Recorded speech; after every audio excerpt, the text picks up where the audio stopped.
not a lot of fun. It's about as fun as crossing the road hungover in Saigon for the first time. Fucking terrifying. On the taxi on the way from the airport to the hotel, I felt like a 5-year-old on a roller coaster. Just sitting there, white knuckled, going, "Wah!" It haunts from everywhere, going, "Oh my god, this is how it ends. This is how it ends." And going through the immigration line at customs wasn't much more fun. I didn't expect landed on the plane hungover already because I had a good night in Singapore the night before and finished a little bit too late. And the plane lands at the Saigon airport. We all been there, right? It's a lot of fun, yeah. And I'm just walking around going, how do I get out of here, man? Starting to shiver, like, how do I get out of here? I just need a fucking beer, man. And I'm like, all right, I'll go to the concierge, man. The concierge will help me.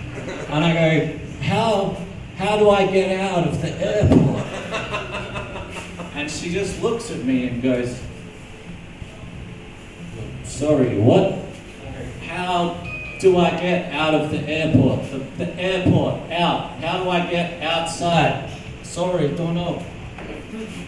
And someone overheard that and he said the same thing to her and she understood it, so I don't know.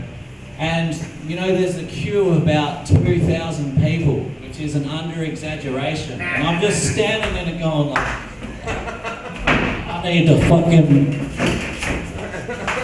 Oh man. It's the most terrified I've ever been in my life, except for catching a fucking taxi from the thing. Just wanted to lay down and go to sleep. It's exactly like that. That's a very good... That's how it felt going through immigration, is I just want to lean on this thing and go to sleep. Please make everything okay. So I like watching interracial porn so that I don't end up watching the wrong bum by accident. I like watching gangbang porn because it teaches you to please a lady with the strength of many men. I always feel sorry for the guy at the bottom. Underneath it all, he's just coughing everyone's sweat and jizz. And some guy's ball sack in his eyeball.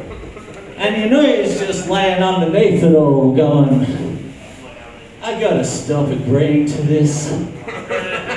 Why can't I find a nice lady? My sister should really set me up with someone anytime soon. Wait, this is my sister. Oh!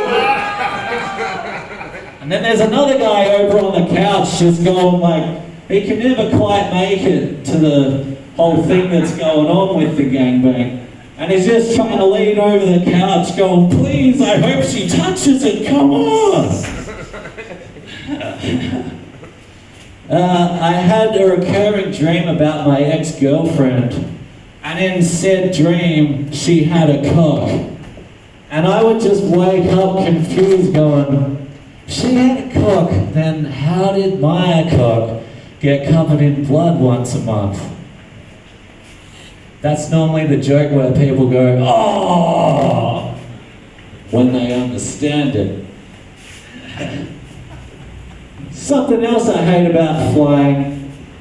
Nah, fuck it. I don't want to do that bit. I already sort of covered the hangover-y bit, so I'd sort of be repeating it. But I'd rather the plane crash into the side of a mountain. Something about a fiery death from thousands of feet going real fast into a mountain and being on fire is not as bad as just, I hate sitting there having to ask for a beer and having to get permission to do anything. And having to hope that my shitty bit about waiting there for a beer and hoping that it all crashes into a mountain on fire goes better than this bit right now. I'm sorry, that bit sucked. How long have I got? A minute or so? Yes. Yeah. Alright. I would like to finish with a quick story. There was, in World War II, someone who had their eyeballs blown out of their face. And their eyeballs were hanging out of their face. And the enemy was surrounding them. And they kept firing back, going, fuck you all. Not fuck you guys are cool. We just kept firing back, couldn't even see what was going on. And that guy must believe in himself. And I want everyone in this room to believe in themselves as much as the guy with the eyeballs hanging out of his face, still firing back at an enemy he can't see. Have a great night. Cheers. Believe in yourself, ladies and gentlemen.